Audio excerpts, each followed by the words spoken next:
ಅನುಸ್ವಾರದ ಪದಗಳು ಕನ್ನಡ ಮತ್ತು ಇಂಗ್ಲೀಷ್ನಲ್ಲಿ. ಎಲ್ಲರಿಗೂ ನಮಸ್ಕಾರ. ಈ ಹಿಂದಿನ 7 ವಿಡಿಯೋಗಳಲ್ಲಿ ನಾವು ಕನ್ನಡದ ವರ್ಣಮಾಲೆಯ ಕೇವಲ 49 ಅಕ್ಷರಗಳನ್ನು ಬಳಸಿ ಪದಗಳನ್ನು ಮಾಡ್ತಾಯಿದ್ದೀವಿ ಕನ್ನಡ ಮತ್ತು ಇಂಗ್ಲೀಷ್ನಲ್ಲಿ. ಇವತ್ತು ಭಾಗ 8.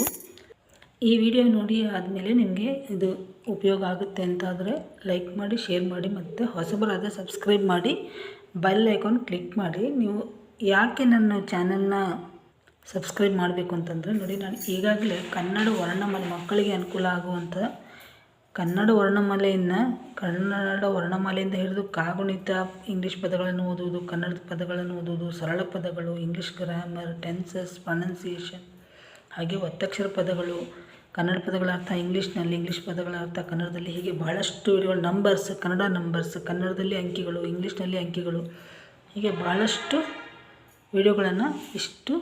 ವಿಡಿಯೋಗಳನ್ನು ಅಪ್ಲೋಡ್ ಮಾಡಿದ್ದೀನಿ. ಇದು ಮಕ್ಕಳಿಗೆ ಎಲ್ಲ ರೀತಿಯಿಂದನೂ ಉಪಯೋಗ ಆಗುತ್ತೆ. ಒಂದೇ ಚಾನಲ್ನಲ್ಲಿ ಮಕ್ಕಳಿಗೆ ಬೇಕಾಗುವಂಥ ಎಲ್ಲ ರೀತಿಯ ವಿಡಿಯೋಗಳು ಸಹ ಸಿಗುತ್ತೆ. ಆಸಕ್ತಿ ಇರುವವರು ನೋಡಿ. ಈಗ ಈ ಪದಗಳನ್ನು ಬರೋಣ. ಈಗಾಗಲೇ ಇವು 85 ಪದಗಳಾಗಿದೆ. ಇದು ಸೇರಿ 95 ಪದಗಳಾಯಿತು. ಇವತ್ತು ಮುಂದಿನ ಪದಗಳನ್ನು ಬರೆಯೋಣ. ಇವೆಲ್ಲ ಅನುಸ್ವಾರದ ಪದಗಳು. ನಂದ,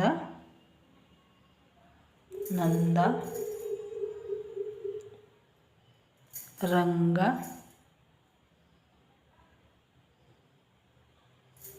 ಗಂಗ,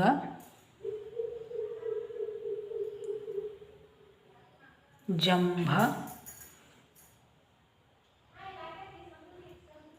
ಚಂಡ,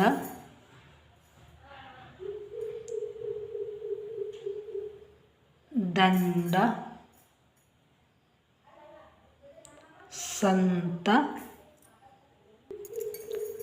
ಲಂಗ,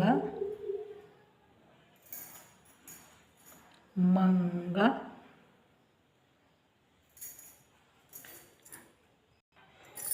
ದಂತ.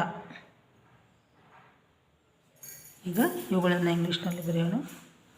ನಂದ, ನ ಸೊನ್ನೆ ಉಚ್ಚಾರ ಮಾಡುವಾಗ ಅಂತ ಬರ್ತೇವೆ ನೋಡಿ. ನಂದ. ಸೊ ಅದರಿಂದ ಎನ್ ಮತ್ತು DA ನಂದ.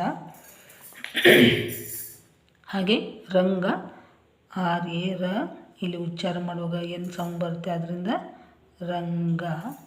ಗಂಗ ಹಾಗೆಯೇ GA ಇಲ್ಲೂ ಕೂಡ ಉಚ್ಚಾರ ಬರುತ್ತೆ, ಗಂಗಾ.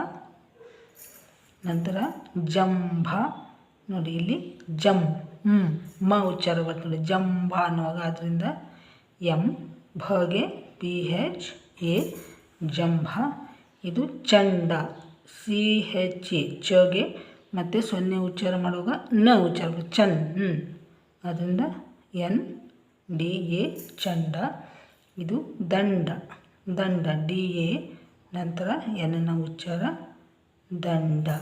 ಸಂತ, SA ಸ ಮತ್ತು ಉಚ್ಚಾರ ಅದರಿಂದ NTHA ತ, ಸಂತ. ಇದು ಲಂಗ, ಲ ಮತ್ತು ಎನ್ ಉಚ್ಚಾರ ಬರುತ್ತೆ, ಲಂಗ. ಹಾಗೆ ಲಂಕ ಕೂಡ ಬರುತ್ತೆ ನೋಡಿ, ಲಂಕ. ಮಂಗ, MANGA ಮಂಗ. ದಂತ, DA ನ ಉಚ್ಚಾರ ದಂತ. ಮತ್ತು ಲಂಕ, LAN ಕಗೆ KA ಲಂಕ. ಮತ್ತು ಮುಂದಿನ ವಿಡಿಯೋದಲ್ಲಿ ಮತ್ತಷ್ಟು ಪದಗಳನ್ನು ಬರೆಯೋಣ. ಎಲ್ಲರಿಗೂ ಧನ್ಯವಾದಗಳು. ನಮಸ್ಕಾರ.